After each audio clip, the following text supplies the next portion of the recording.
I was once the most dazzling scalpel in the medical field, until my fiancé, Aaron, personally broke my wings. He held the tearful Iris, and shoved the scalpel into my hand. "Serena," he said, his voice as gentle as a love whisper. "Either you cripple your right hand yourself, or tomorrow you'll be collecting your brother's corpse." Later, when his sister's brain aneurysm ruptured, he knelt like a stray dog at the operating room door. "Please save her. I'll give you anything you want." I slowly raised my right wrist, still wrapped in bandages, letting him see the hideous scar. "Mr. Aaron," my voice was as calm as a frozen lake.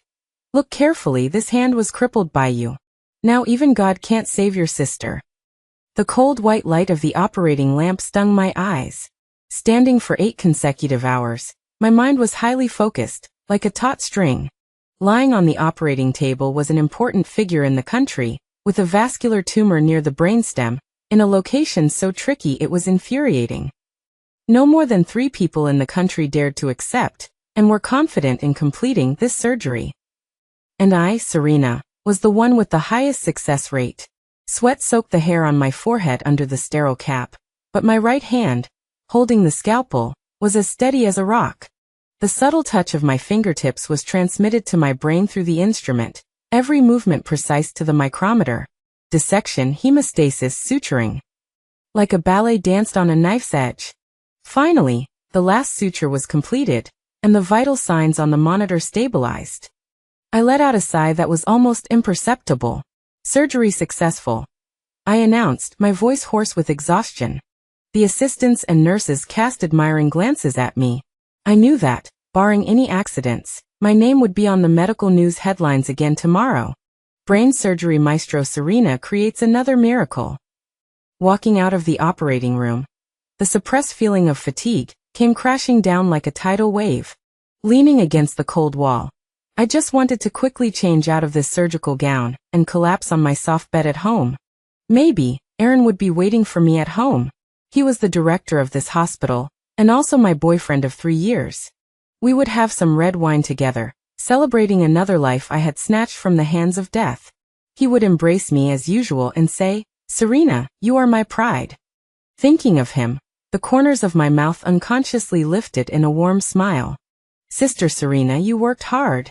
A delicate voice interrupted my thoughts. I looked up and saw Iris standing not far away, looking graceful in her white coat. She was also a neurologist, joining the hospital a few years later than me, and was handpicked by Aaron. As her name suggested, she was gentle and graceful, the dream girl of many male doctors in the hospital. "Dr. Iris still not off work?" I nodded lightly, maintaining basic politeness. For some reason, I could never be close to her. Perhaps it was the way she looked at Aaron, always with a hint of subtle dependence, waiting for Aaron to discuss something. She smiled innocently. "He said he wanted to celebrate for me tonight. My independently completed glioblastoma surgery was very successful." My heart sank slightly. Aaron hadn't mentioned having plans tonight. Moreover, the surgery that Iris completed independently wasn't top-notch, far from requiring the director to celebrate in person. "Is that so?" I maintained my composure. "Then have a good celebration. I'll go back first." "Sister Serena, aren't you waiting for Aaron to go together?" She blinked her innocent eyes. Did Aaron forget to tell you?" "Don't blame him, he's been too busy lately." These words sounded considerate, but were like a tiny thorn, stabbing into my heart. "No. Imtirat." I didn't want to say more, and turned to walk towards the locker room. The phone was as quiet as if it were broken. Aaron didn't send a word. After changing clothes, I walked out of the hospital gate. The night breeze was cool, dispelling the last trace of my drowsiness. A strange unease, like vines, quietly wrapped around me. I took out my phone and dialed Aaron's number. It rang for a long time unanswered. Then I dialed my brother Jeremy's number. He was studying abroad, and should just be getting up at this time. Similarly unanswered. The unease in my heart gradually grew. Although Jeremy was sometimes playful, he would never not answer my calls, especially on days when I had just completed a major surgery. He would definitely call to ask how I was. I forced myself to calm down. Maybe the phone was just out of battery, or he was in class. Returning to the apartment that Aaron and I shared, it was chillingly desolate. He wasn't there as expected. I sat on the sofa, dialing those 2 unanswered numbers over and over again, until my fingers were stiff. At 1 o'clock in the morning, there was finally a sound at the door. Aaron came back, smelling of alcohol. But he wasn't alone. Iris was supporting him, their posture ambiguous. "Sister Serena? You're still awake?" Iris's face flashed with panic when she saw me, but it was quickly replaced by a hidden smugness. Aaron's arm was intimately draped over her shoulder. My blood instantly ran cold. "Where have you been?" I stood up, my voice shaking uncontrollably. Aaron pushed Iris away, walked unsteadily towards me, his face devoid of any remorse, instead wearing a coldness and aversion I had never seen before. "Waiting for you to explain." I stared at him. "Explain?" He scoffed and tugged at his tie.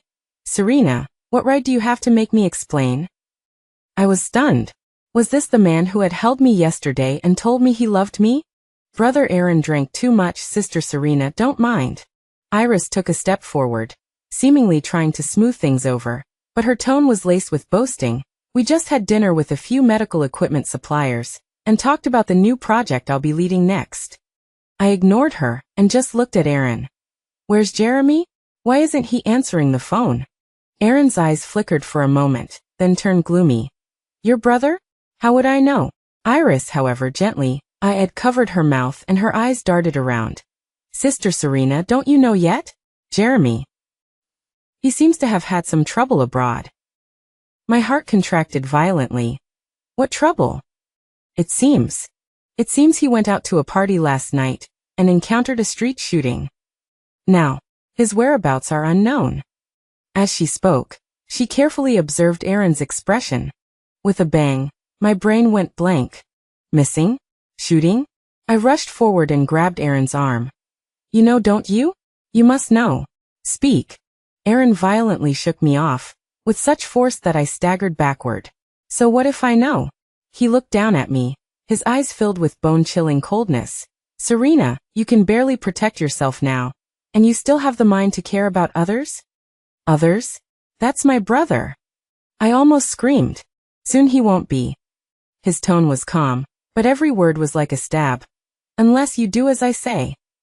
Iris stood behind him, the corners of her mouth curling into an almost imperceptible sneer. I felt ice cold all over, a huge fear gripping me. "What do you want me to do?" Aaron took a scalpel as thin as a willow leaf from his suit pocket, the type I usually used, the blade gleaming with a cold light under the lamp.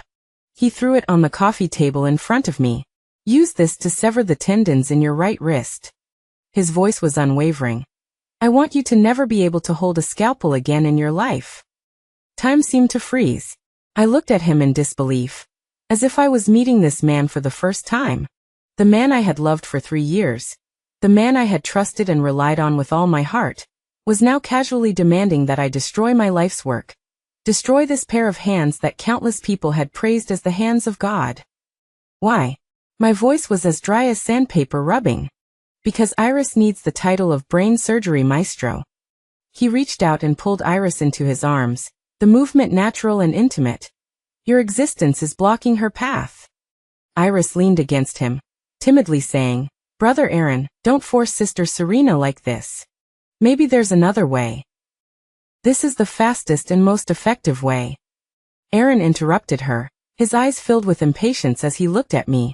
"Serena, you have no choice. Either you do it yourself, and I guarantee I'll use all my connections to find Jeremy as soon as possible, alive or dead. Or—" He paused, and the corners of his mouth curved into a cruel arc. "You can just wait to collect your brother's corpse. Oh, perhaps you won't even be able to find the body." Iris pretended to advise. "Sister Serena, just listen to Aaron. It's just one hand. What is it compared to your brother's life? You can't do surgery anymore. You can switch to teaching. I will take your place and continue to shine on the operating table." Shine? Looking at her hypocritical face, looking at Aaron's cold and merciless eyes, a huge grief and anger almost tore me apart. My hands had saved countless lives, including his, Aaron's, precious little sister, Haley. Last year, Haley suddenly suffered a cerebral hemorrhage, and her condition was critical. I stood for over 10 hours, pulling her back from the brink of death. At that time, Aaron held my hand, sobbing uncontrollably, and said that I was the greatest benefactor in his life. It turned out kindness was so cheap. It turned out love was so laughable. Aaron, I heard my voice tremble, yet it was unusually clear. I saved your sister. A flash of complexity crossed his eyes, but it was quickly replaced with disgust. Don't mention Haley. That's what you're supposed to do as a doctor. Now choose. I knew he wasn't joking. He wouldn't be where he was today if he played fair. Jeremy was overseas, his life truly hung on his whim. My brother, my only family in this world. Our parents died early, and I worked part-time to raise him, sending him abroad, hoping for a bright future. My hand and Jeremy's life.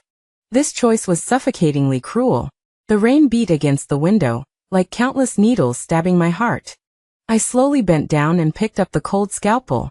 On the handle, there seemed to linger the warmth of my fingertips. I extended my right hand. This hand, once steady, precise, and the creator of countless medical miracles. Now I would end it myself. Aaron and Iris watched with cold eyes. In Iris's eyes, there was undisguised excitement and anticipation. I closed my eyes and took a deep breath. When I opened them again, they were filled with lifelessness. The blade pressed precisely against the most vital tendons of my wrist.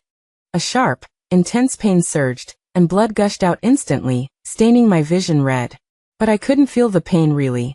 The pain in my heart had already surpassed everything else. With the tendons severed, the scalpel fell to the ground with a clatter. My right hand hung limply in an unnatural position, completely ruined. Aaron seemed relieved and said coldly, "You're being sensible. I'll send someone to find Jeremy." Iris immediately stepped forward, feigning surprise, and exclaimed, "Sister Serena, why did you really?" "Quick, brother Aaron, call a doctor." But Aaron stopped her. "Call a doctor for what? She's a cripple, not worth wasting medical resources on." He put his arm around Iris and turned to leave. "Aaron." I used my last bit of strength to call out to him, looking at the glaring pool of red on the floor. "You'll regret this." He paused without turning around. Only cold words came. "Regret? Serena, you stood in Iris's way. You brought this on yourself. From today on, you're fired from the hospital. Good luck to you."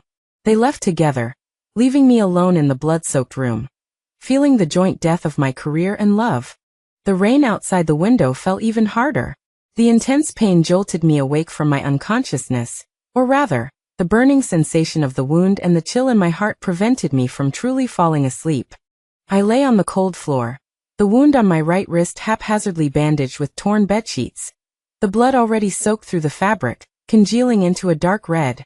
Each heartbeat tugged at the tearing pain in my wrist, reminding me of the self-mutilation that had happened a few hours ago, a nightmare-like event. The apartment was empty. Aaron and Iris had long since left, leaving behind a messy room and a pungent smell of blood.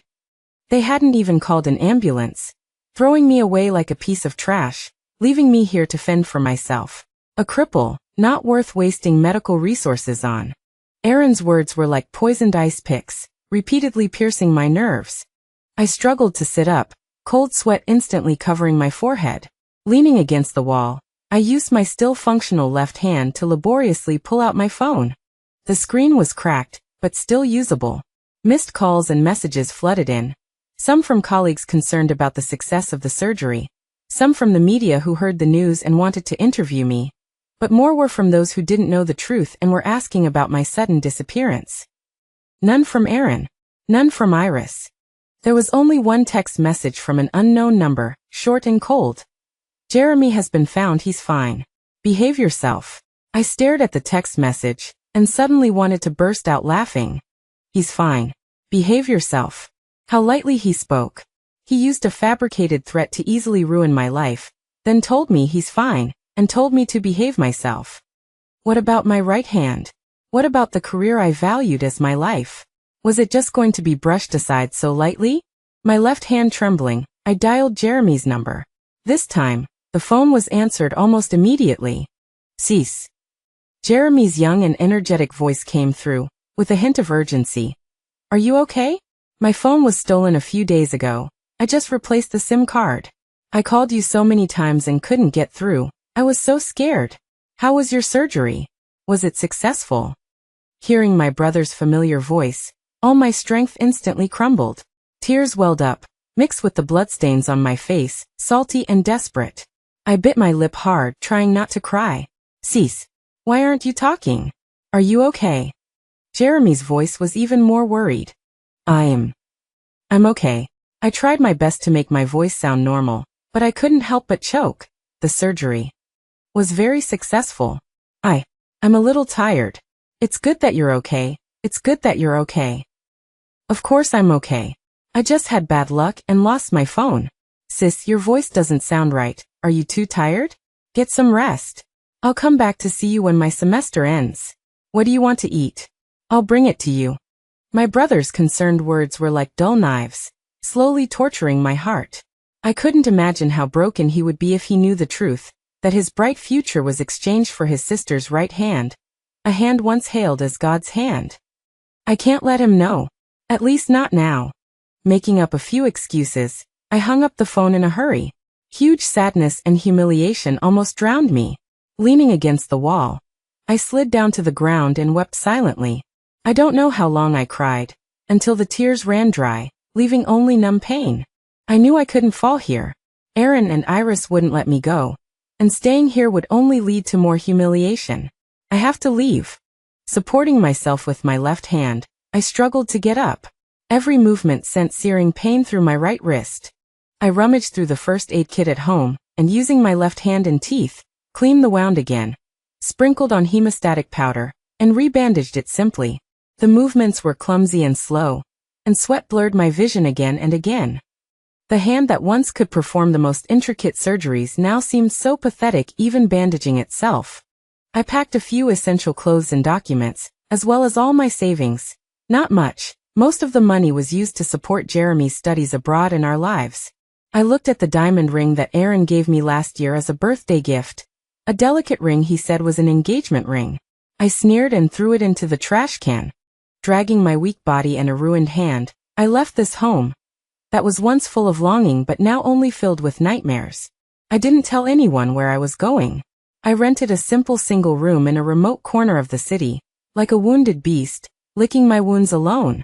The wound on my right wrist healed badly, because it didn't receive timely professional treatment. The tendons were torn, the nerves were damaged, and even if the wound healed later, this hand would never be able to regain its former flexibility and strength. It was destined to be just an ornament, a brand that constantly reminded me of my hatred. A few days later, I had to go to a small clinic to treat the infected wound. The doctor looked at my hideous wound and the obvious wounds caused by a sharp blade, his eyes complicated, but he didn't ask any more questions. Just as I was living like a walking corpse, news about me began to ferment online. First, the hospital officially released a statement saying that the famous neurosurgeon Serena Doctor could no longer engage in clinical work due to personal health reasons, and had voluntarily resigned. The statement was vague, but left unlimited room for imagination. Then various insiders began to reveal the truth. Some said that I had been under tremendous pressure for a long time and had mental problems. Some said that I relied on my talent and arrogance and offended people I shouldn't have, and was blacklisted by the industry. The most vicious saying was that I made a mistake in the recent important surgery, which led to serious sequelae for the patient, and I resigned out of shame. And the background noise of all these rumors was the high-profile rise of Iris. She frequently gave interviews, appeared on the covers of medical journals, and actively shared her successful surgical experience and inspirational life on social media. She skillfully guided public opinion, portraying herself as a new generation of brain surgeons who had replaced a declining predecessor with hard work and talent. In a highly anticipated live medical forum, the host asked about my retirement. Iris faced the camera, showing her usual gentle and slightly regretful expression. Sister Serena is my senior, and I respect her very much. She did achieve great things before. However, the field of medicine is rapidly updated, maybe. Well, some old technologies and ideas are out of date. In addition, she may have encountered some difficulties in her personal life, and chose to leave. Although it's a pity, maybe it's good for everyone. She paused, her voice even more sincere.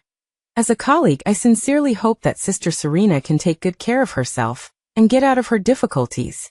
I will inherit the legacy, oh no, the spirit, of my predecessors, and continue to work hard in the field of neurosurgery to bring hope to more patients. The audience applauded thunderously. There was also a wave of praise online. Dr. Iris is so beautiful and kind. This is the true heart of a doctor, much better than that Serena who disappeared inexplicably. Times are progressing, survival of the fittest is normal, Dr. Iris deserves it. I heard that Serena's hand seems to have a problem. She can't even hold a scalpel steadily, no wonder she wants to hide. I sat in the dim rented room, swiping on my phone with my left hand, looking at Iris's hypocritical face, looking at those comments that reverse black and white, looking at Aaron occasionally appearing beside her, expressing his support for her as the director of the hospital. My heart felt like it was being clenched tightly by an invisible hand, suffocating pain. I didn't cry, I just felt cold, bone-chilling cold. I knew that Aaron was behind these public opinions. He wanted to completely trample me into the mud, making Iris's halo even more dazzling. My phone would occasionally ring, somewhere from past colleagues or media, wanting to explore the truth. Occasionally, I would go to the street to buy daily necessities. I wore a hat and mask, wrapping myself up tightly. But sometimes, I would still be recognized by some people. Look, isn't that Serena? That's the doctor whose hand is ruined, right? TSK, so pitiful, she used to be so glamorous. What's there to pity? She must have had a problem herself, otherwise would Director Aaron have given her up? Those gazes, whether sympathetic, contemptuous, or gloating, stabbed at me like needles. I learned to be expressionless, I learned to ignore. But when the night was quiet, looking at my right wrist, still wrapped in bandages and strangely shaped, that bone-deep hatred would grow wildly. Aaron Iris, what you have taken, what you have destroyed, I will make you repay it 100-fold. However, I am just a cripple now. A cripple who can barely take care of herself. What do I have to take revenge? I fell into a desperate confusion. Until one day, in the corner of a small bookstore, I saw an old book covered in dust, about left-handedness development and rehabilitation training. My heart suddenly beat faster. My right hand is ruined, but my left hand is still intact. A crazy, seemingly impossible idea quietly sprouted in my mind. Maybe there is still hope? No, not maybe. There must be hope. I bought that book, like grabbing the last straw, holding it tightly in my arms. The spark of revenge reignited in the ruins. The conditions of the rented room were worse than I imagined. The walls were mottled and peeling, and a musty smell permeated the humid air. I could hear every little sound from next door. But this was perfect, hidden enough and cheap enough to allow me to continue this hibernation of mine, which I didn't know when would end. The wound on my right wrist was slowly healing, leaving behind a hideous, twisted scar, like an ugly centipede, permanently perched there. But even more terrifying was the loss of function. My wrist was weak, my fingers couldn't perform delicate movements, I couldn't even make a fist. It had become a heavy, useless appendage, constantly reminding me of that betrayal and self-destruction. I couldn't let it be useless, at least, not completely a burden. I started basic rehabilitation exercises with my left hand, trying to get this useless hand to at least perform some simple auxiliary functions. But every attempt to move my fingers, involving the severed tendons, was excruciatingly painful. Progress was despairingly slow, but the real challenge lay in my left hand. I was naturally right-handed. My left hand had almost never taken on a main role, except for assisting. Now it had to shoulder everything. Eating, dressing, washing, writing. Everything I used to take for granted had become a difficult challenge. I picked up a spoon with my left hand, trembling like a Parkinson's patient. Half of the food I managed to scoop up spilled before I could even get it to my mouth. Buttoning my clothes was as clumsy as an infant. Often, it would take me more than 10 minutes to get a button through a buttonhole. Trying to write with my left hand, the letters were crooked and distorted, like demonic scribbles, unrecognizable even to myself. Frustration washed over me like a tide, engulfing me time and time again. Often, after a failed attempt, I would sit dejectedly on the floor, looking at these disobedient hands of mine, and fall into deep self-doubt. Could I really pick up a scalpel again? Even with my left hand? How could someone who had trouble taking care of themselves even think about returning to the operating table, which required extreme stability and precision? That night, once again, I spilled instant noodle soup all over myself while trying to eat a bowl with my left hand. The sticky soup dripped down my clothes, and the floor was a mess. The roar of a drunk and the cries of a woman came from next door, mixed with the noisy sounds of a variety show on TV. I slumped on the greasy floor, looking out at the cold lights of the city, gripped by a loneliness and despair I had never felt before. Maybe I should give up, find a place where no one knows me and live out the rest of my life like a rat, barely surviving. Anyway, I'm already a cripple. Jeremy is safe, and I have nothing to worry about anymore. Just then, the drunk next door seemed to be having trouble with the TV signal, and started flipping channels frantically. A familiar, affected voice suddenly pierced through the thin walls and came in. It was Iris. I jerked my head up. The drunk must have landed on a news channel. A grand medical award ceremony was being broadcast live on TV. A huge backdrop read Annual Medical Contribution Award. And standing on the center of the stage, holding a crystal trophy and smiling triumphantly, was Iris. She was wearing a haute couture gown, her makeup was exquisite, and her hair was perfectly in place. Under the spotlight, she looked like a true darling of fortune. And standing beside her, personally handing her the trophy, was Aaron. He was wearing a well-tailored suit, still handsome, with a restrained and satisfied smile on his face. The way he looked at Iris was full of admiration and adoration? That was the look I used to be so familiar with, but now it made me want to retch. The host, in an exaggerated tone, introduced Iris's remarkable achievements, especially the several challenging neurosurgeries she had recently successfully completed, calling her a rising star in the field of neurosurgery and a well-deserved neurosurgical master. Iris took the microphone, her voice still gentle and pleasant, with just the right amount of humility. Thank you very much to the organizing committee for giving me this honor. Actually, I owe my achievements today to my dean, Mr. Aaron.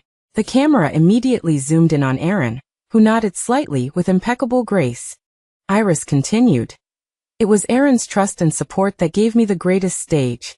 At the same time, I would also like to thank my predecessors. Especially Dr. Serena.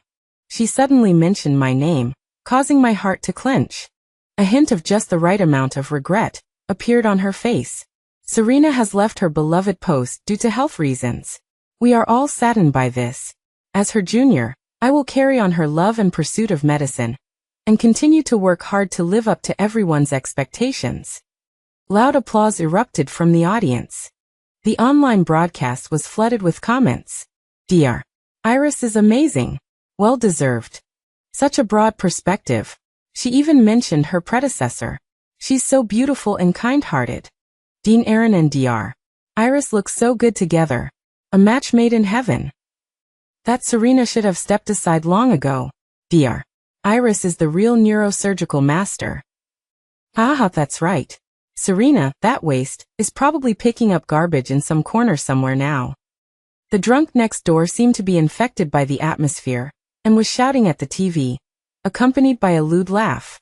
On TV, Aaron naturally put his arm around Iris's shoulders, and the two smiled brightly at the camera, looking like a perfect couple.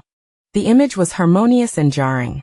And I, sitting on the cold, dirty floor, covered in stains, my right hand crippled, my left hand unable to even hold a bowl of noodles steady, was like a rat in the gutter, peering at the brilliance of others in the dark.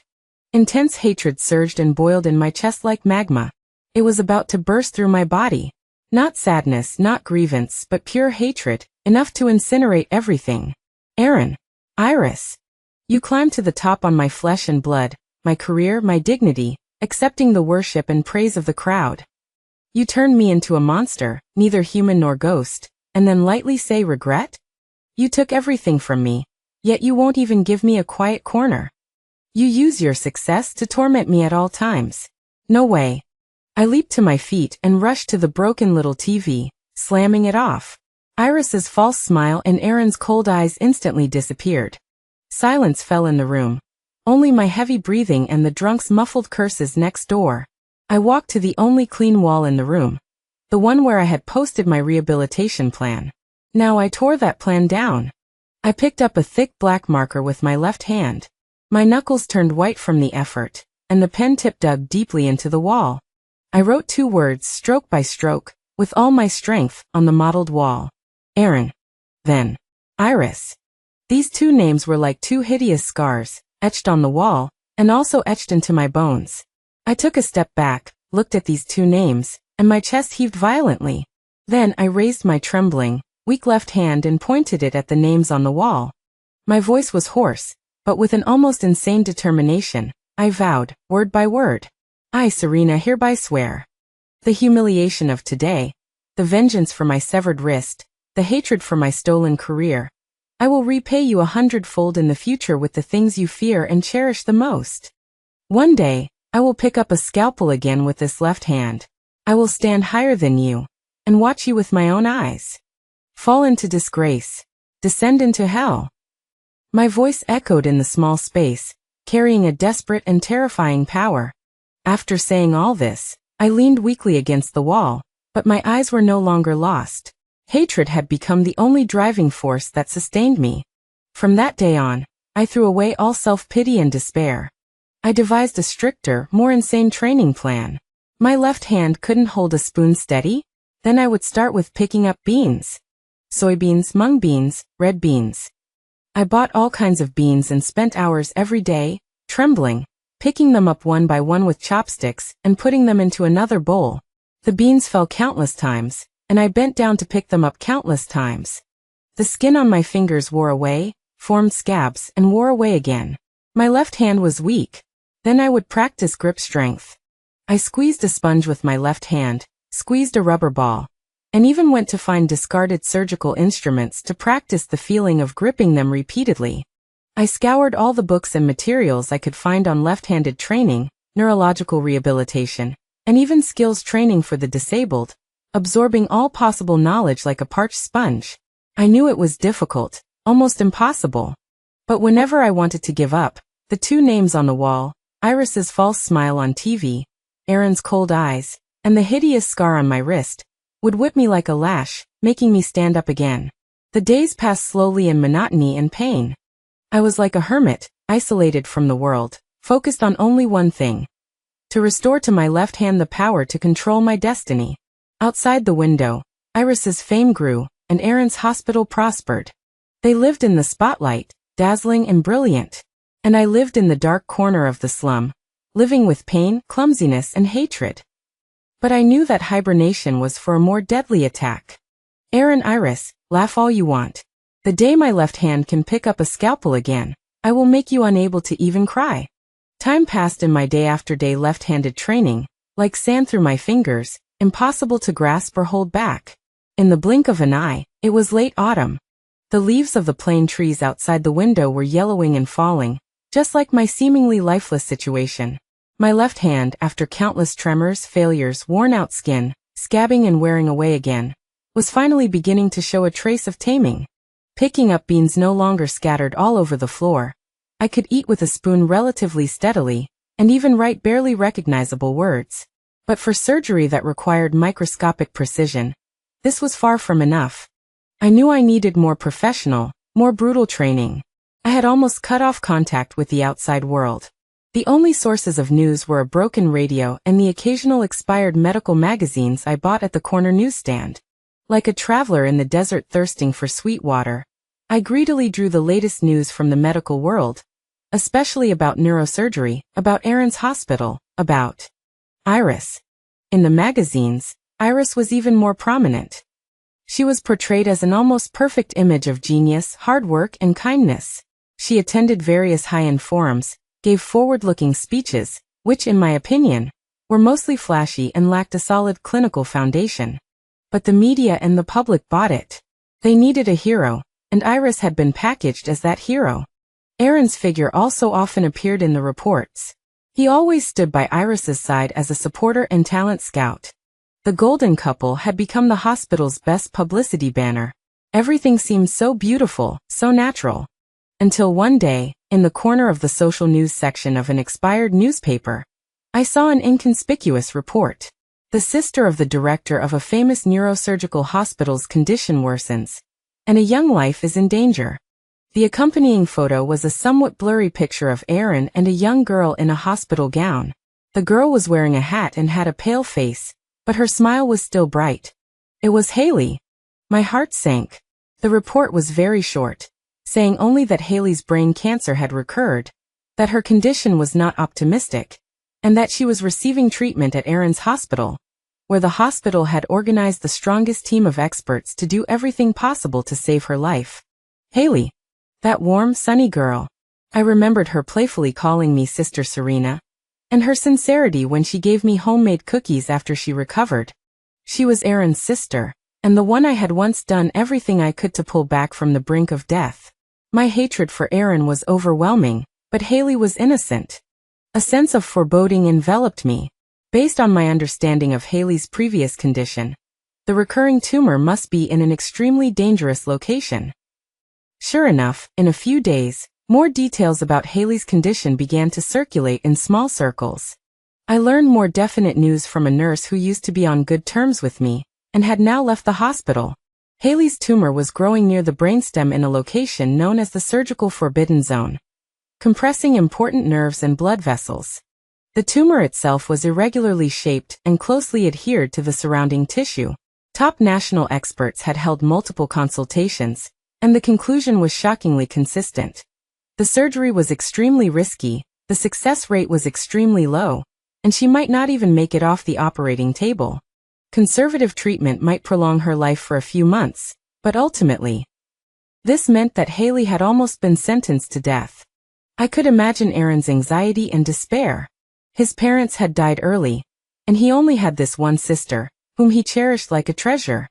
He could use every means to pave the way for my downfall, but he could not use power and money to snatch his sister's life back from the god of death. Just then, a medical interview program on the radio mentioned Haley's condition. After the host introduced the situation in a heavy tone, he changed the subject. It is reported that, faced with such a severe challenge, Aaron's hospital has not given up. Dr. Iris, hailed as the new generation's brain surgery prodigy, has volunteered to take on the challenge and perform surgery on Miss Haley.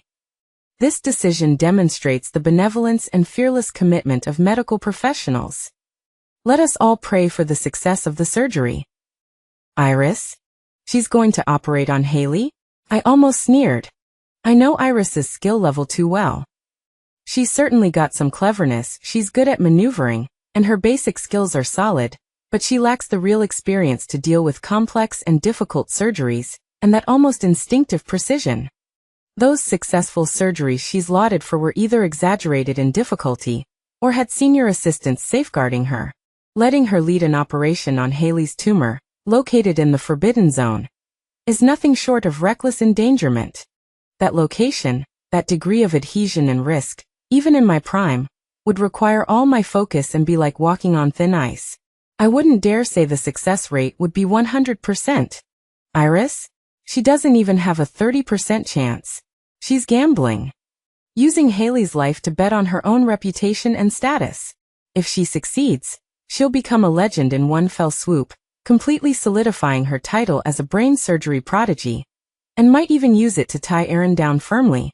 If she fails. No, she probably hasn't even considered failure, or she thinks that even if she fails, Aaron won't do anything to her. Stupid. Insane. I sat in the dim room, unconsciously kneading a steel ball I use for practice with my left hand, my knuckles white with exertion. What should I do? Stop them? In what capacity? Who would believe the words of a useless person, who's been fired from the hospital, has a disabled hand, and a ruined reputation? Aaron would only think I'm jealous, cursing Iris. It might even anger him, and cause me even more trouble. Watch Haley die before my eyes. That girl who once gave me a pure smile. My heart was going through a fierce struggle. Reason told me that self-preservation and indifference were the best choices. This is the Han family's calamity, the retribution for Aaron forcing me to sever my own limb. But the faint flicker of medical conscience in the depths of my heart was aching faintly. In the end, reason, or rather, that overwhelming hatred, overwhelmed the faint glimmer of compassion. I closed my eyes, and the image of Aaron coldly forcing me to cut off my wrist, the image of Iris leaning in his arms with a smug look, the image of the overwhelming ridicule and slander against me online flooded my mind. I raised my still clumsy left hand, and looked at the hideous scar on my wrist. Aaron, this is your choice. You chose Iris. You abandoned the person who could truly save your sister. Now you embrace your choice and bear the consequences. I took a deep breath and extinguished the last trace of hesitation in my heart. I opened the left-handed training notebook that I had turned to shreds and continued to perform the tedious and painful precision exercises with my left hand. Outside the window, the autumn wind was bleak. I knew that a surgery doomed to tragedy was about to begin, and I was just a silent spectator. No, perhaps not entirely. I picked up a pen and with my left hand, slowly and clearly wrote a line of words on the blank page of the notebook. Wearing a hat and mask, and dressed in the most inconspicuous clothes, I mingled with the noisy crowd in the outpatient hall, like a very ordinary family member of a patient afflicted by illness. I knew it was risky, but a strong, almost fateful impulse drove me. I wanted to witness firsthand the bitter fruit that Aaron and Iris had personally brewed. The floor where the neurosurgery area was located was heavily guarded, and I couldn't get close. But I found an excellent vantage point. The ventilation window in the stairwell, directly facing the family waiting area outside the operating room. It was secluded here, but the view was clear enough. In the waiting area, Aaron paced back and forth like an anxious caged beast. His usually impeccable hair was somewhat disheveled, his expensive suit was creased, and his face was filled with undisguised panic and vulnerability. At this moment, he was not the resourceful, ruthless Mr. Aaron, but just an ordinary brother afraid of losing his sister. Time passed second by second, each second like an agony. The red light above the operating room had been on for a long time, long enough to make people anxious. Finally, the red light went out. The operating room door was pushed open, and the chief surgeon should have come out first. But the first to rush out was Iris, her face covered in tears, and her surgical gown stained with specks of blood. Her face was as pale as paper, her eyes unfocused, and filled with shock. Aaron immediately rushed forward, grabbed her shoulders, and his voice was hoarse with extreme tension. Iris, how is it? How is Haley? Iris seemed to have been frightened. She shivered violently. Tears flowed even more fiercely. She shook her head, her lips trembled, and she spoke incoherently. Aaron. I am sorry. I don't know how it suddenly hemorrhaged. Couldn't stop it. The location was too deep. The blood vessels were malformed. Her words were like a bolt from the blue, hitting Aaron hard on the head. The color drained from his face instantly, and the hand gripping Iris's shoulder tightened violently, his knuckles turning white. What did you say? What about Haley? What about my sister? At this time, the other doctors and nurses involved in the surgery also came out one after another with heavy expressions. The leading senior anesthesiologist sighed and said in a heavy voice, Mr. Aaron, during the operation, there was uncontrollable bleeding. Although we tried our best to save her life, but the brain was deprived of oxygen for too long, I'm afraid. There is little hope of waking up. Vegetative state. These 3 words hit Aaron like an invisible hammer. He staggered, almost unable to stand. He stared at Iris, the hope in his eyes shattered bit by bit, turning into disbelief, and then into overwhelming anger. Iris! He suddenly grabbed Iris's collar and slammed her hard against the wall with a thump. Completely losing his usual composure, like a lion that had been completely enraged, his roar echoing throughout the corridor. You promised me.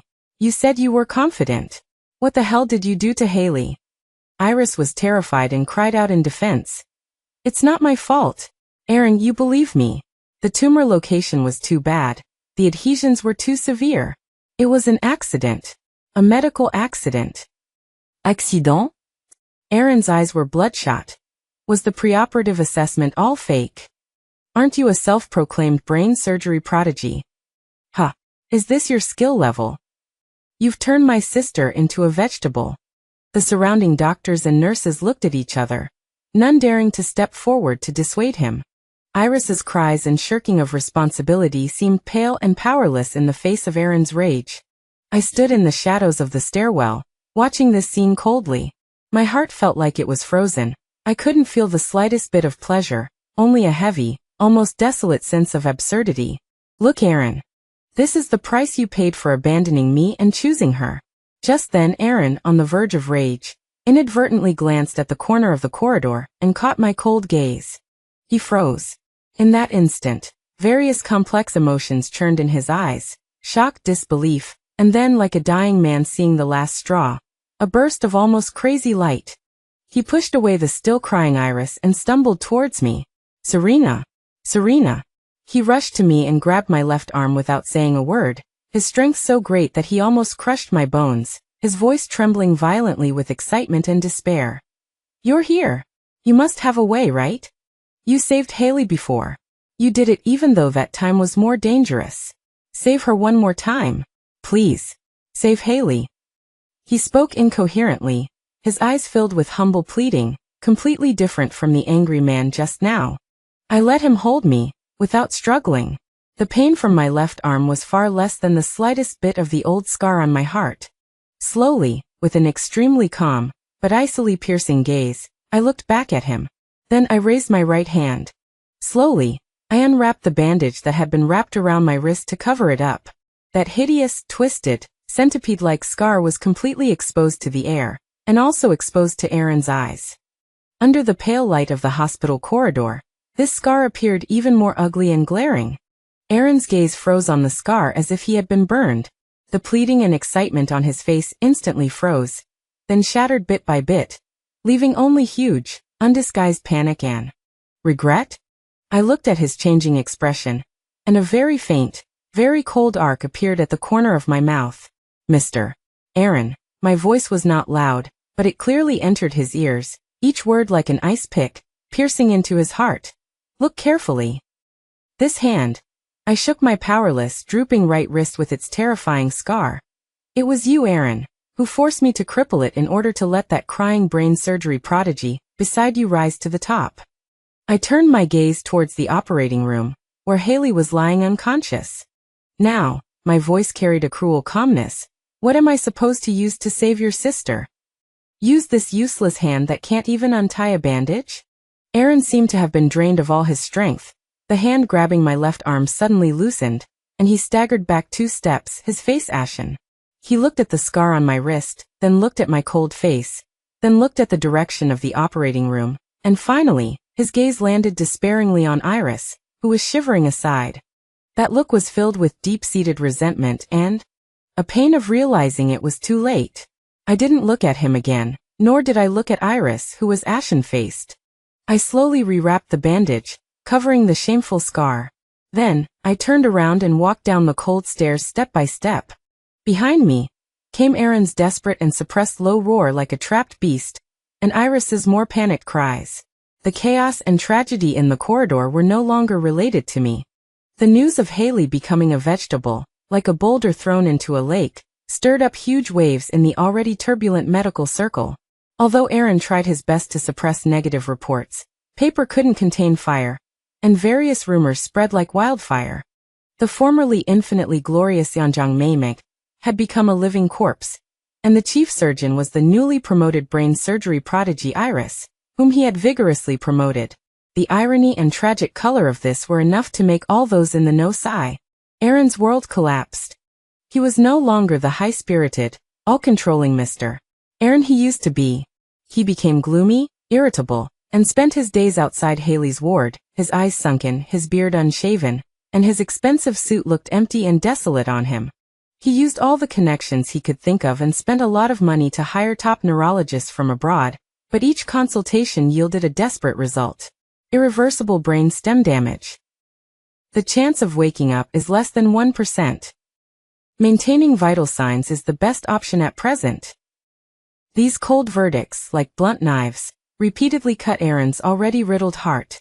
He looked at his sister, who was being kept alive on a ventilator and nutrient solution. That once lively and lovely girl, who was now only a soulless shell. A huge sense of powerlessness and regret tormented him day and night. He almost completely let go of the hospital's affairs. The vice presidents were trembling, and various problems began to appear within the hospital. His opponents, whom he had once suppressed and squeezed out, were also beginning to stir. And Iris fell into another kind of torment. The failed surgery was a huge stain on her career that could not be erased. Although she tried her best to argue, attributing the reason to rare vascular malformations and unpredictable complications, everyone with eyes could see that, given the dangerous location of Haley's tumor, Iris's forced acceptance of the surgery was itself an extremely irresponsible risk. People in the hospital who used to curry favor with her now looked at her with strange eyes. Colleagues who had been suppressed by her also began to gossip behind her back. Her aura as a brain surgery prodigy quickly faded, and some even privately called her a vegetable maker. She tried to win Aaron back. She dressed carefully, brought a pot of soup to the hospital, and wanted to soothe him with gentleness and consideration. But the current Aaron saw her as if she were a plague god. Get out! Once outside the ward, Aaron knocked over the thermos bucket she handed over in front of several nurses, and the scalding soup splashed all over her. His eyes were bloodshot, he pointed at her nose, and his voice was hoarse like sandpaper scraping. Don't show your face again. Iris, when I see you, I think of Haley lying in there. You harmed her. Iris's face was pale, and aggrieved tears swirled in her eyes, but this time, there was only disgust in Aaron's eyes, without the slightest pity. The strange gazes of the surrounding nurses made her feel even more uncomfortable. She covered her face and fled the hospital in a panic. She knew that she had lost Aaron, the biggest backer, and had almost lost the foundation to stand in the hospital. Panic and unwillingness gnawed at her heart like poisonous snakes. Compared to their suffering, I had entered a strange period of peace in my rented house in the slums. The storms and stresses of the outside world were intermittently transmitted to my ears, through sporadic broadcasts, and the occasional purchase of old newspapers. I knew that Aaron was struggling on the verge of collapse, and that Iris's reputation was tarnished. But these news could no longer stir up too many waves in my heart. All my mind was focused on one thing, training my left hand. Hatred is the fuel, but the monotonous practice day after day is the wheel of progress. I knew that without real ability, all revenge was just empty talk. I threw away the beans and began to challenge more delicate items. Grains of rice, sesame seeds, and finally sewing needles. Under the light, I stretched out my left hand. My fingers were still not as slender and flexible as my right hand used to be. But after months of brutal training, it had shed its initial clumsiness and trembling, and had gained a kind of quiet strength. I held my breath and pinched an extremely thin sewing needle with my fingertips. The tip of the needle shone with a cold light under the light. I tried to control every minute force on my fingertips, aiming the needle tip at a small piece of white cloth held in my other hand. The movement was slow, but exceptionally steady, threading the needle. The tiny thread end slipped off the side of the needle again and again. I was not impatient, adjusted the angle, and tried again. Sweat dripped from my forehead, dripping onto the old wooden table, leaving a small dark stain. The old injury on my right wrist began to ache faintly after maintaining one position for a long time, but I was completely unaware. In my world, there was only that needle, that thread, and that tiny hole that needed to be pierced.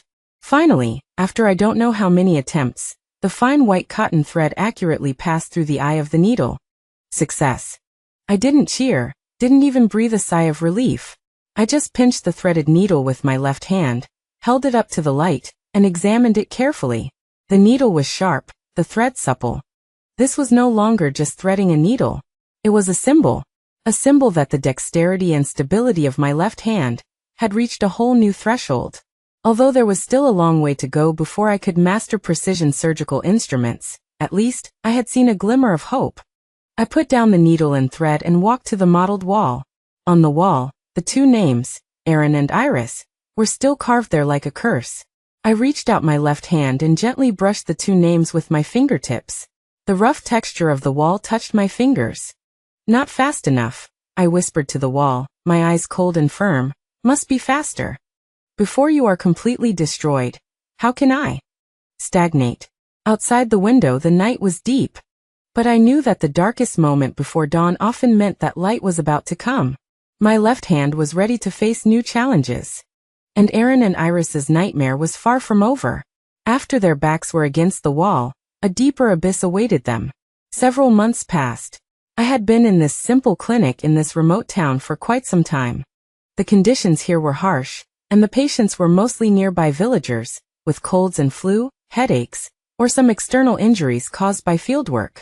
For me, who once specialized in the most delicate brain surgery, these ailments were simple to the point of being tedious.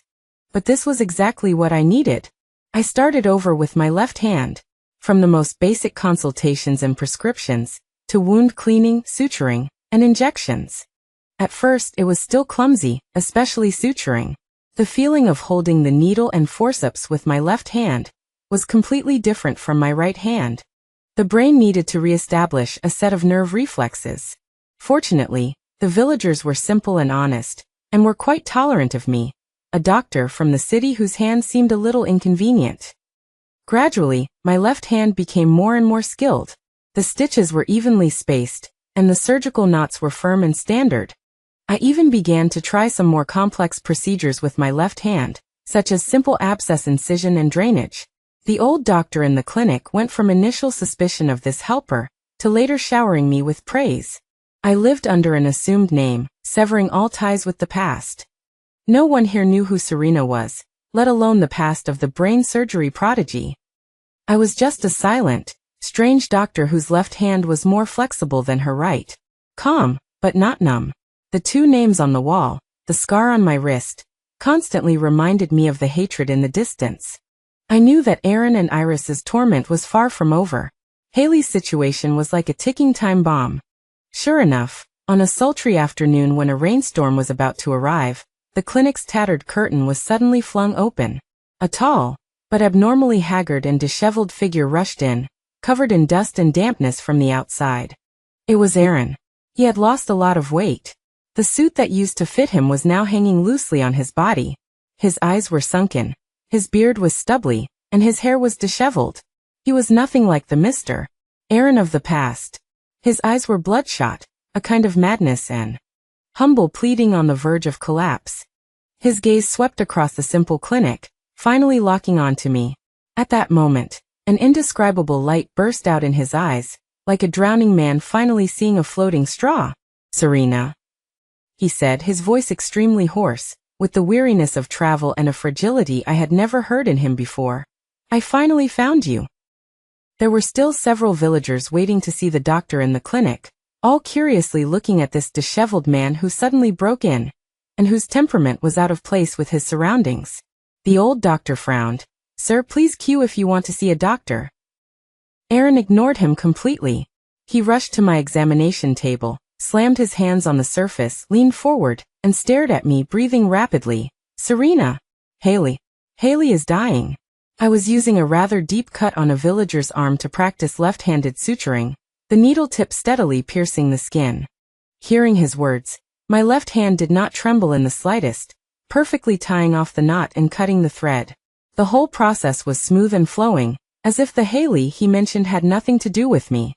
I signaled to the somewhat nervous villager that it was okay, and then slowly raised my head to meet Aaron's bloodshot eyes. My eyes were calm and unwavering, as if I were looking at a stranger. "Mr. Aaron," I said calmly, "this is a clinic. Please be quiet." My calmness obviously stimulated him. He became even more agitated, almost roaring. "Quiet? How can I be quiet? Haley's brain tumor has grown again. It's compressing her vital centers. She could die at any moment. Iris, that useless thing. She can't do anything. All the experts say there's no hope." He grabbed my left wrist on the table, his grip frighteningly strong, his voice with a sob and a final plea. "But I know.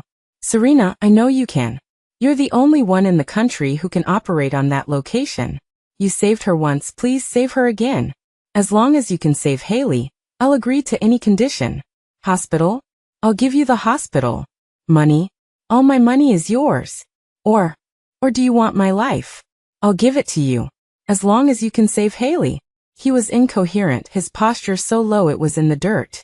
In the past I might have softened, but now looking at him like this, I felt only a cold desolation in my heart. Slowly, but firmly, I pulled my left hand out of his grip. Then under his desperate gaze, I raised my right hand. Slowly, I untied the wristband that I wore year-round to cover it. The hideous, twisted scar, like a centipede crawling on my wrist, was completely exposed to the dim light of the clinic, and also exposed to Aaron's eyes. The color of the scar had faded, but its very existence was the sharpest accusation. Aaron's gaze seemed to have been burned by a hot iron, and suddenly froze on the scar. The pleading, agitation, and despair on his face instantly solidified, then shattered piece by piece, leaving only a huge, undisguised panic and overwhelming remorse. I looked at his drastically changing expression, my eyes without a trace of warmth. Mr. Aaron, my voice was not loud, but like an icicle, each word clearly stabbing into his ears, and also into the hearts of the villagers and the old doctor who were listening with their ears pricked up. Look carefully. This hand. I shook my powerless, drooping right wrist with the terrifying scar, my tone terrifyingly calm. Is what you, Aaron, forced me to ruin so that your not useless Iris could take my place. My gaze swept across his pale face, turned to the gloomy sky outside the window, as if able to penetrate time and space, seeing the critically ill girl in the hospital. Now, my voice had a very slight, yet enough to send chills down one's spine ridicule. What do you want me to save your sister with? With this, I raised the left hand that had just finished suturing, and was now naturally drooping, my tone understated, but every word pierced the heart. Perhaps even holding the suture needle is not yet very stable left hand? Aaron seemed to have been drained of all his strength, stumbled back 2 steps, knocking over a shelf holding medicine bottles. The sound of shattering glass was ear-piercing. His face was ashen, his eyes empty, looking at the scar on my wrist, then at my cold face, and finally, his gaze desperately cast to the gray sky outside the door. He opened his mouth, as if trying to say something, but ultimately no sound came out. Only a hoarse, difficult wheezing, like a broken bellows, came from his throat. Huge remorse and despair engulfed him like a tide. He finally understood completely that his cold decision back then not only destroyed me, but also personally cut off the last chance of survival for his sister. He staggered around, like a shell that had been sucked out of its soul, dejectedly, stepping shallow and deep, walked out of the clinic, disappearing into the increasingly dense rain curtain outside the door. The clinic was silent. The old doctor and the villagers looked at me, their eyes complicated, with sympathy, with curiosity, but more with shock. I lowered my head expressionlessly, picked up a new suture needle and thread again, and said softly to the next waiting villager, "Come on, where are you feeling unwell?" As if the appearance of the collapsed man just now was just an insignificant hallucination. But I knew that Aaron's search and despair meant that Haley's time was really running out. And Iris, the culprit, what would she do? I skillfully cleaned the patient's wound with my left hand, my eyes cold. Aaron disappeared like a wandering soul into the rain, and the clinic fell into a strange silence. The old doctor opened his mouth, but in the end just sighed, shook his head and continued to tinker with his herbs. Several villagers exchanged glances, curious but afraid to ask more. I remained expressionless and continued to see the next patient with my left hand. My fingertips rested on his rough wrist, feeling the throbbing of life, but my heart was a frozen wasteland. Aaron's collapse and pleas were like stones thrown into still water, stirring up only a slight ripple before quickly sinking. I knew he would be back. As long as Haley had a breath left, her brother would not give up. But for me, the ending was already predetermined.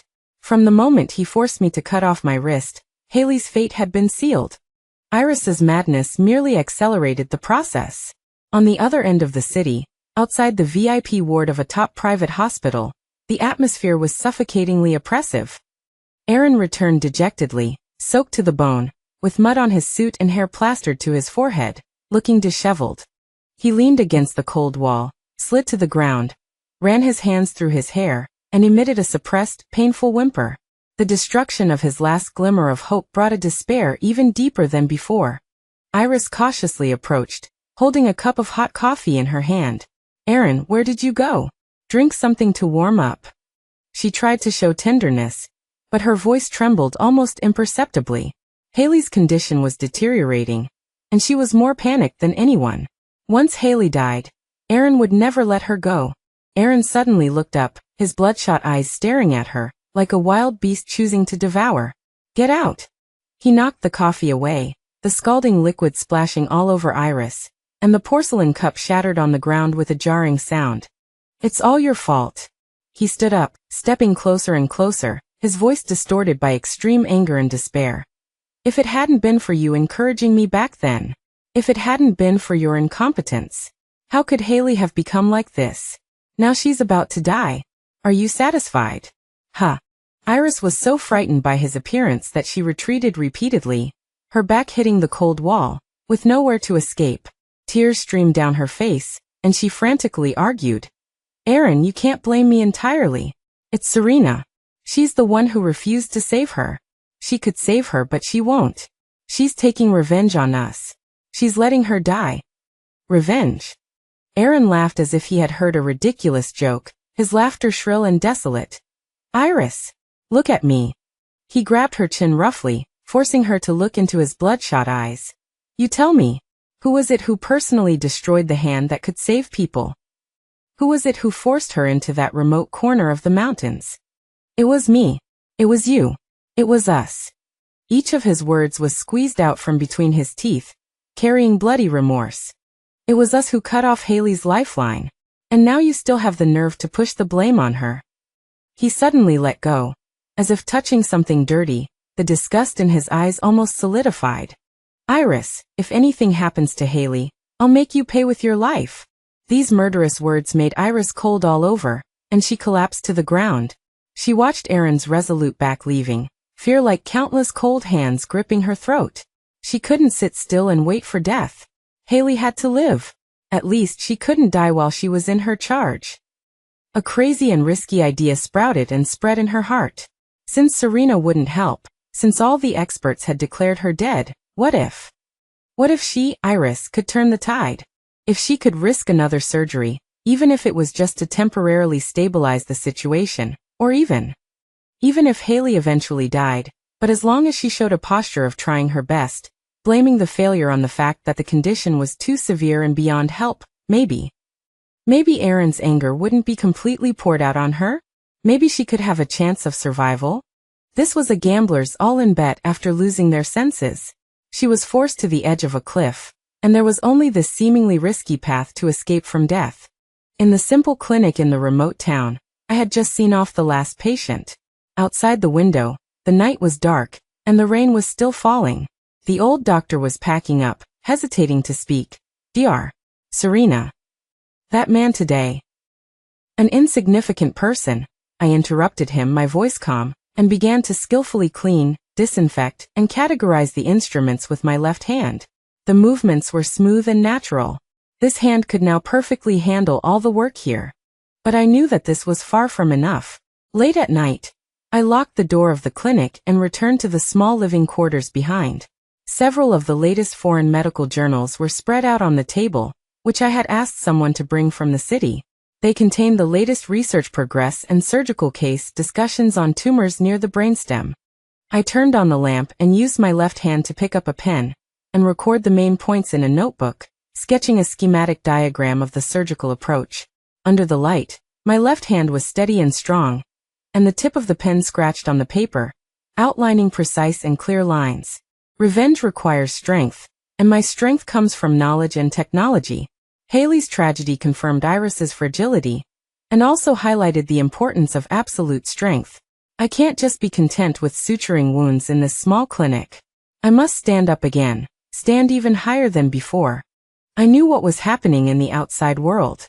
Aaron's despair, Iris's desperation.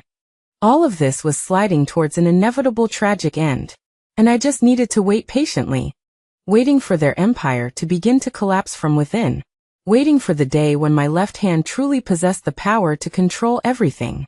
I closed the journal and blew out the oil lamp. In the darkness, only the scar on my wrist ached faintly in my memory. And pain is the best medicine to keep people awake. Iris stood in front of Haley's bed, looking at the not-so-stable waveform on the monitor, her palms cold. She knew this was her last chance. If Haley died under her care, Aaron's anger would burn her to ashes. "Prepare for surgery," she ordered the medical team behind her, her voice with an imperceptible tremor. "Dr. Iris, the patient's condition is very unstable right now. The risk of another surgery is extremely high, almost. A senior anesthesiologist tried to dissuade her. I said prepare for surgery. Iris turned around suddenly, her eyes with the madness of an all-in bet. I am the attending physician, and I'll take responsibility. Are we just going to watch the patient die? No one dared to speak again. Aaron was not there, and Iris was still nominally the director of neurosurgery. The lights in the operating room were lit again for Haley. But this time, the atmosphere was far more solemn and oppressive than the last time. The medical staff participating in the surgery did not have the solemnity of welcoming the challenge on their faces, only an overwhelming worry and fear. They all knew that this was almost a suicidal charge destined to fail, and the surgeon was forced to the edge of a cliff, dragging everyone else into the adventure. Iris put on her surgical gown and gloves. The cold touch sent a shiver down her spine.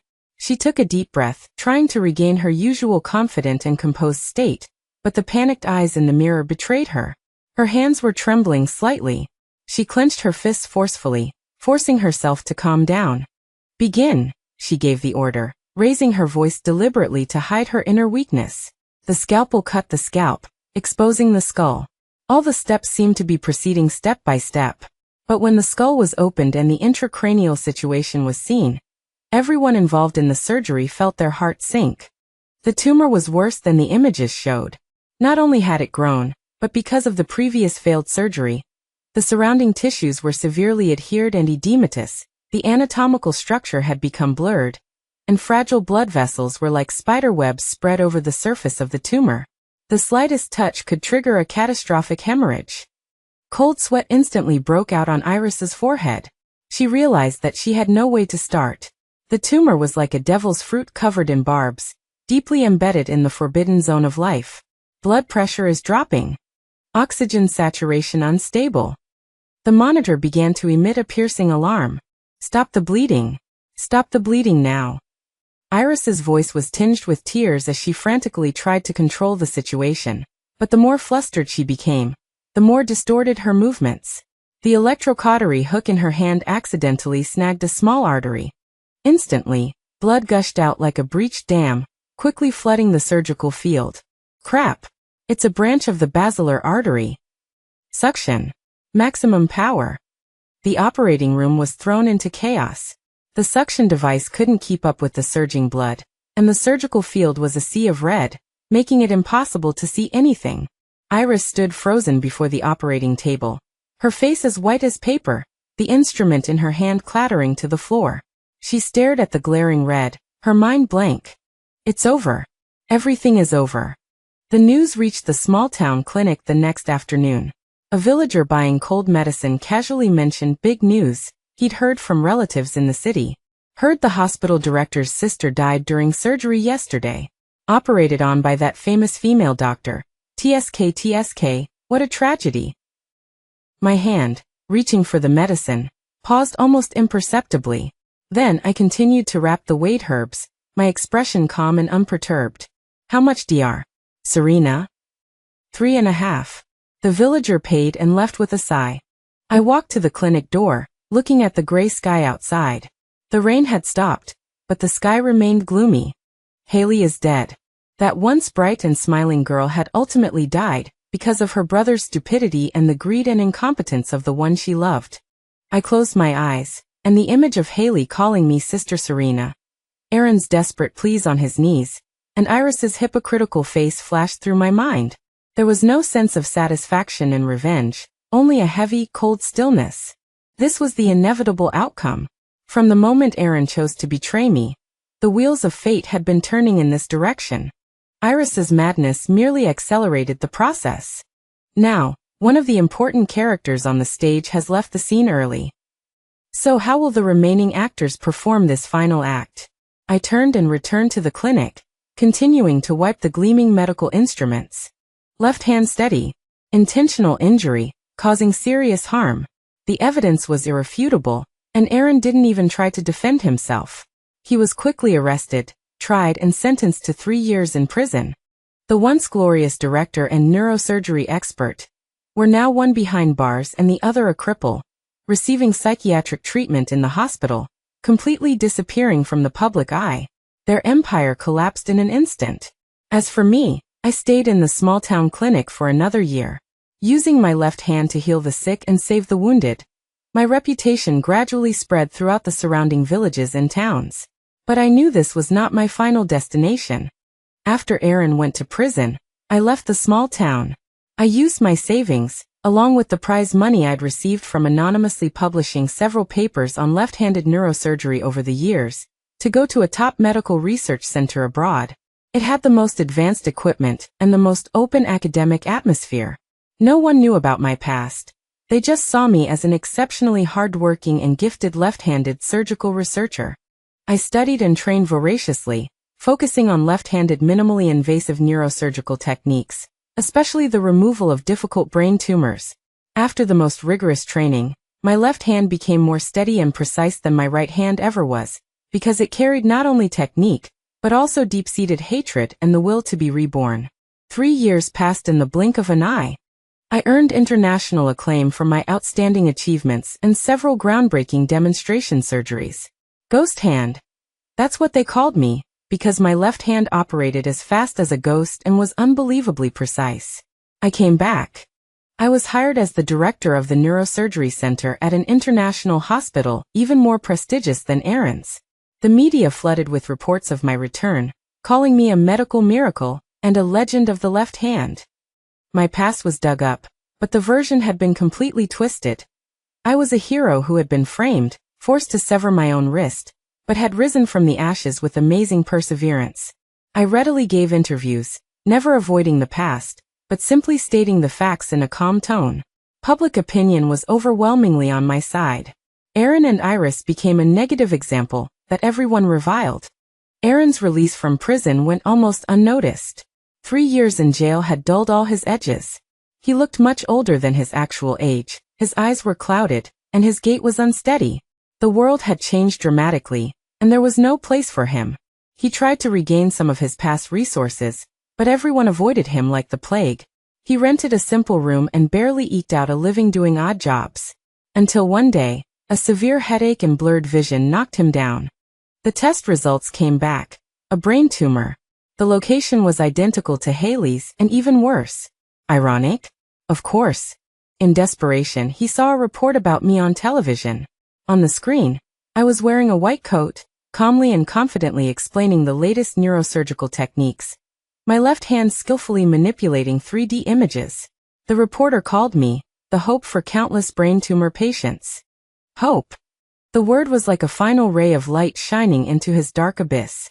It was also like the most vicious curse, reminding him of what he had personally destroyed. He frantically found the hospital where I worked, recklessly barged into my office, and knelt before me. Serena. Dr. Serena. Dr. Serena. He looked up, his face streaked with tears and deep remorse, his voice broken. I was wrong. I was really wrong. Please save me. It was all my fault. I'm not human. Please for the sake of our past relationship, for the sake of my being punished enough, save me. I don't want to die yet. I sat behind my large desk, watching him calmly, watching him grovel on the floor, like a dog wagging its tail for pity. The once arrogant Mr. Aaron was now only left with a primal fear of death. I said nothing, but slowly extended my left hand.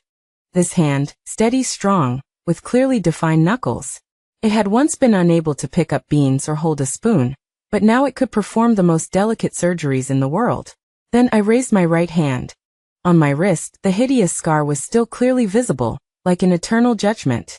I watched his face turn ashen, watched the despair rise in his eyes, and slowly opened my mouth, my voice so calm that it lacked even a trace of emotion. Aaron, look. This left hand that saves lives, and this right hand that you personally crippled. They are both here. But, I leaned slightly forward, my gaze as sharp as a scalpel, piercing his soul. I can save the world, but I will never save you. Take your regret and your brain tumor, and go down to Haley to repent. Aaron collapsed completely on the ground, like a pile of mud. All his pleas, regrets, and fears turned to nothingness under my cold pronouncement. He knew this was the final end. I had given him the most complete despair. Letting him see the hope of life, and then clearly telling him that this hope would never be related to him. I pressed the call button. "Security, please escort this gentleman out." 2 tall security guards came in and dragged the distraught Aaron out. He didn't struggle, but stared blankly at the ceiling, making meaningless guttural noises. The office returned to silence. I walked to the floor-to-ceiling window, looking down at the bustling traffic below. Sunlight shone through the glass, illuminating the white coat sleeve on my left hand, bright and warm. My revenge is complete. My path continues. I gently stroked the scar on my right wrist with my left hand. The scar remains, but I have been reborn.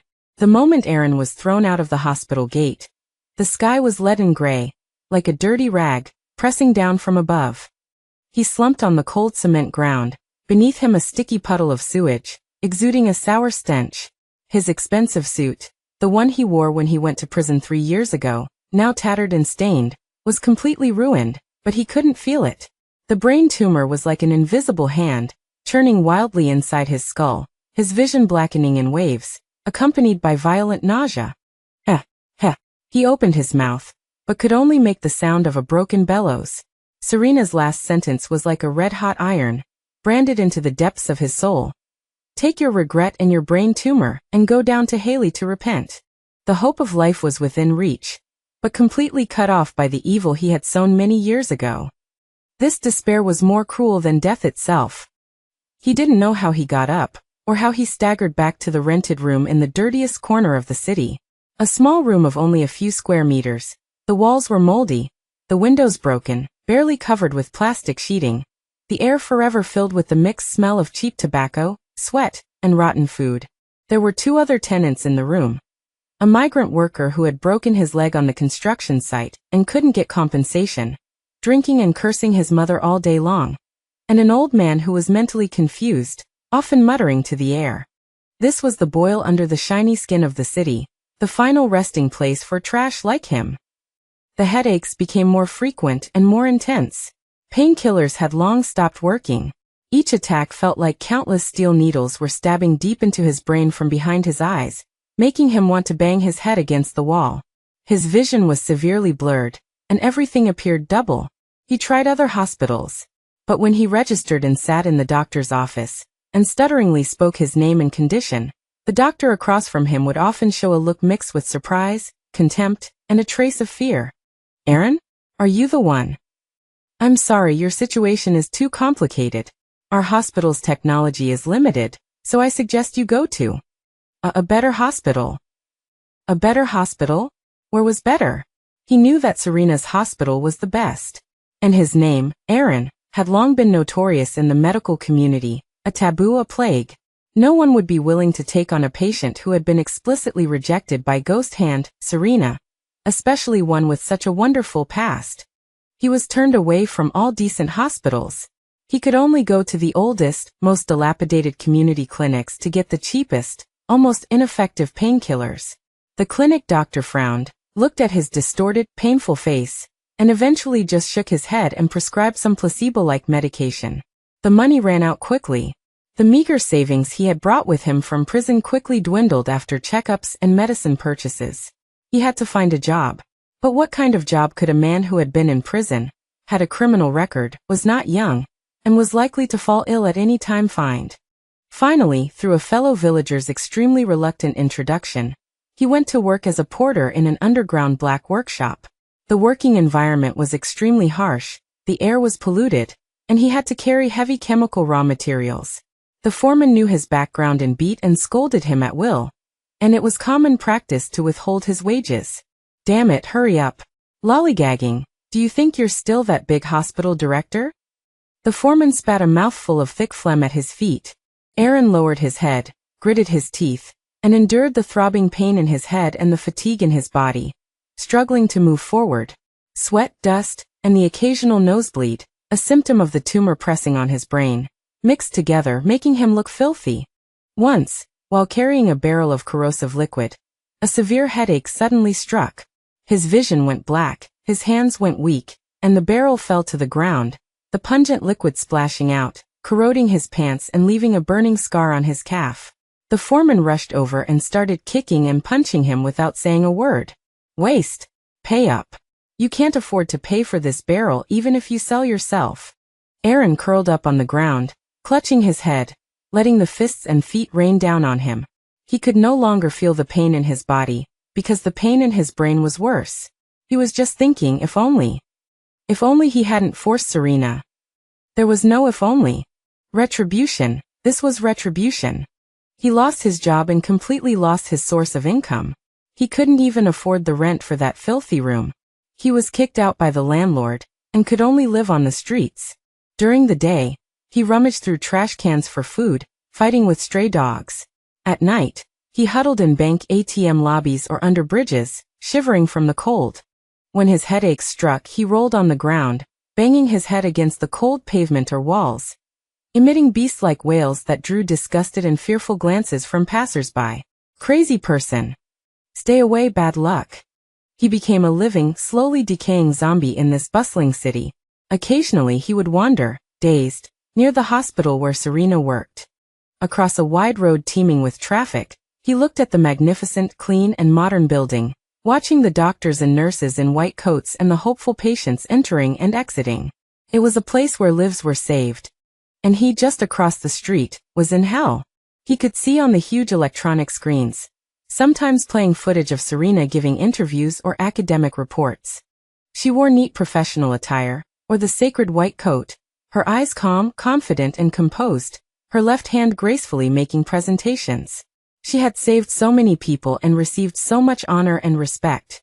And he, Aaron, was like a rat in the gutter, waiting for death in the stench and pain. This extreme contrast was Serena's most cruel form of slow slicing torture on him. One night, a cold wave struck and snow fell heavily. Aaron huddled behind a leaky billboard, his lips purple from the cold, his consciousness blurred. The headache struck fiercely again, this time accompanied by violent vomiting and convulsions. In the moment before his consciousness completely faded into darkness, he seemed to see his sister Haley. Haley, wearing a beautiful dress, ran towards him with a smile, calling out, "Brother." Then the image shattered, turning into Serena's indifferent gaze and the blood splattering when Iris's wrist was severed. The next morning, sanitation workers found the stiff body under the billboard. The man was huddled, his face contorted, as if he had endured great pain.